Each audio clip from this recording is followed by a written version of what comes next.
Hai, selamat datang di Ruang Miss Caca, tempat belajar dan berbagi bersama tentang apa aja yang ada di sekitar kita. Terima kasih ya sudah hadir di Ruang Miss Caca, bertemu Miss Caca dan belajar bersama Miss Caca lagi.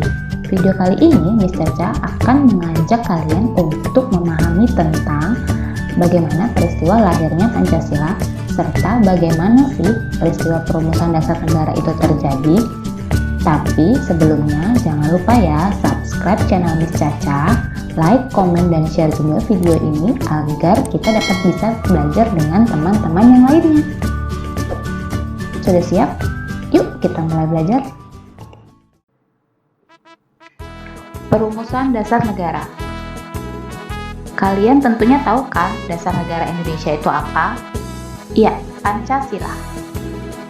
Lalu, mengapa sih perlu perumusan dasar negara?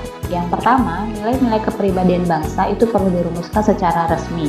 Indonesia sudah memiliki nilai-nilai seperti ketuhanan yang Maha Esa, musyawarah, dan lain-lain. Hal itu perlu diatur secara resmi. Yang kedua, negara memerlukan dasar untuk melangkah lebih maju, serta untuk melandasi semua kegiatan kenegaraannya. Perumusan dasar negara itu sendiri sudah menjadi agenda pembicaraan sejak sidang pertama BPUPKI. Ingat kan BPUPKI itu apa? Badan Penyelidik Usaha-Usaha Persiapan Kemerdekaan Indonesia yang dalam bahasa Jepangnya disebut Dokuritsu Zumbi Kosakai, yang diketuai oleh Rajiman Weddio Diningrat, di mana sidang pertamanya berlangsung pada tanggal 28 Mei sampai 1 Juni 1945. Ada 3 tokoh yang menawarkan konsep dasar negara. Yang pertama, Mr. Muhammad Yamin. Yang kedua, Profesor Dr. Mr. Supomo. Dan yang ketiga, Insinyur Soekarno. Kita masuk yang pertama, Mr. Muhammad Yamin.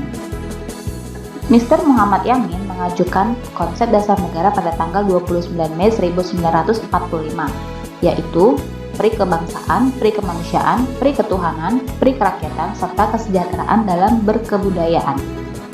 Tokoh yang kedua, Profesor Dr. Mr. Supomo. Supomo mengajukan konsep dasar negara pada tanggal 31 Mei 1945, yaitu persatuan, kekeluargaan, keseimbangan lahir dan batin, musyawarah, serta keadilan rakyat.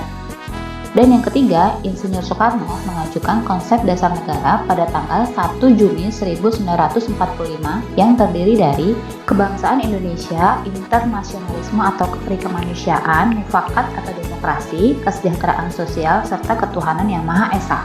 Nah, pada tanggal 1 Juni, BPUPKI sudah memasuki masa jeda, namun sampai saat itu belum ada rumusan negara. Namun, sebelum masuk masa jeda, telah dibentuk panitia kecil yang beranggotakan 7 orang yang diketuai oleh I.R. Soekarno yang bertugas menampung semua saran anggota BPUPKI. Kemudian, dalam pertemuan dengan anggota BPUPKI, dibentuklah panitia kecil lainnya yang beranggotakan 9 orang yang disebut dengan Panitia 9. Panitia ini kemudian menghasilkan suatu rumusan pembukaan UUD yang menggambarkan maksud dan tujuan pembentukan negara Indonesia yang merdeka.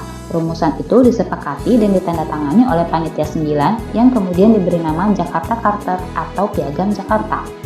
Di mana isi dari rumusan dasar negara tersebut adalah yang pertama, ketuhanan dan kewajiban menjalankan syariat Islam bagi pemeluk-pemeluknya. 2. Kemanusiaan yang adil dan beradab. 3. Persatuan Indonesia. 4. Kerakyatan yang dipimpin oleh hikmat kebijaksanaan dalam permusyawaratan, serta keadilan sosial bagi seluruh rakyat Indonesia.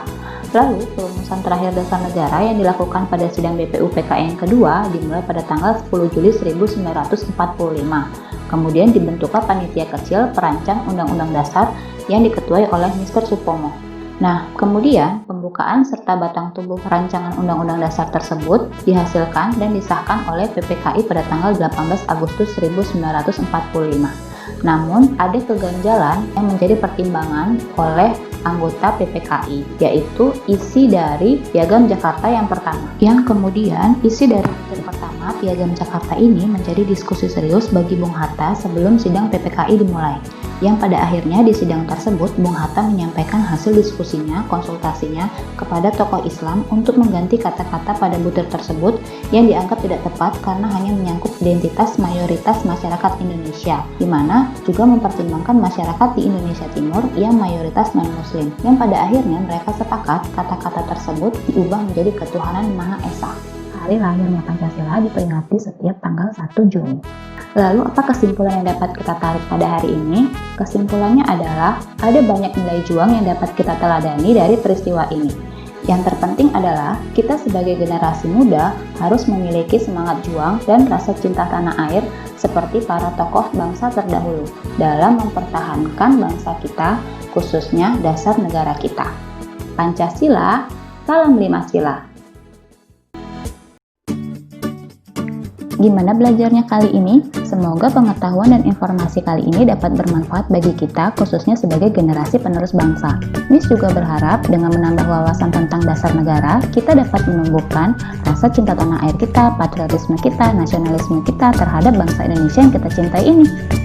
Sekian dulu ya video dari Miss Caca, tapi jangan lupa subscribe channel Miss Caca, like, komen, dan share kepada teman-teman kalian agar kita bisa belajar bersama lagi. Oke kalau gitu, sampai jumpa.